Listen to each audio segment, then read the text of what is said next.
কামরুল ইসলামকে নিয়ে যাওয়া হচ্ছে। আমরা এটা যদি দেখানোর চেষ্টা করি, কামরুল ইসলাম কিন্তু তাকে পুলিশ সদস্যরা নিয়ে যাচ্ছেন আন্তর্জাতিক অপরাধ ট্রাইব্যুনাল। দেখতে পাচ্ছি যে সাবেক আওয়ামী নিয়ে যাওয়া হচ্ছে। পাচ্ছি যে সালমান এফ রহমানকে আটক করা হয়েছে। আমরা দেখতে পাচ্ছি যে এই মুহূর্তে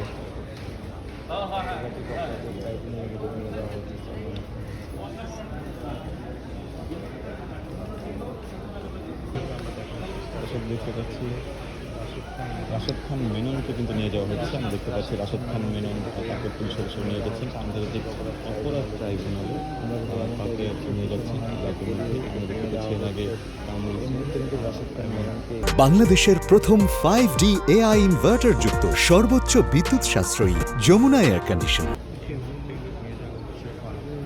দর্শক দেখতে পাচ্ছি আমরা ফারুক খান, তাকে নিয়ে যাওয়া হচ্ছে।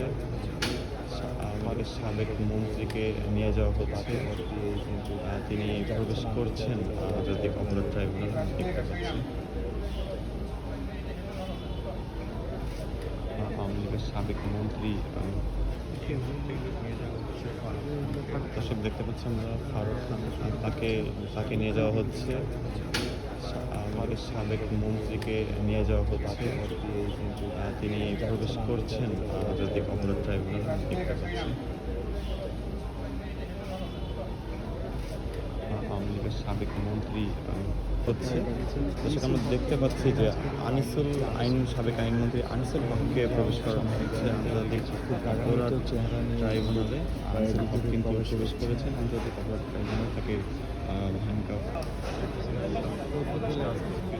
শেখ হাসিনার সাবেক উপদেষ্টাকে দেখতে পাচ্ছি আমরা, তাকে নিয়ে যাওয়া হচ্ছে আন্তর্জাতিক অপরাধ ট্রাইব্যুনালে। আপনাদেরকে একটু দেখানোর চেষ্টা করি। তাকে নিয়ে যাওয়া হচ্ছে ভিতরে। আমরা দেখতে পাচ্ছি এর আগে আনিসুল হক সাথে দেখতে পাচ্ছি যে আরও একজনকে প্রবেশ করানো হচ্ছে।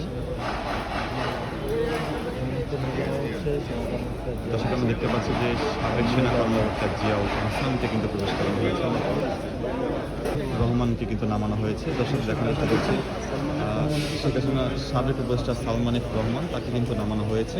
সালমান এফ রহমানকে নিয়ে যাওয়া হচ্ছে আন্তর্জাতিক অপরাধ ট্রাইব্যুনালে।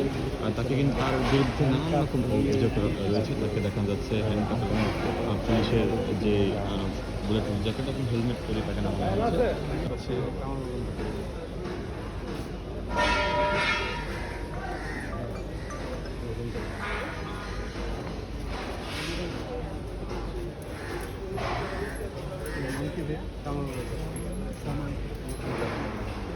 কামাল আহমেদ মজুমদারকে কিন্তু নেওয়া হচ্ছে ইতিমধ্যে।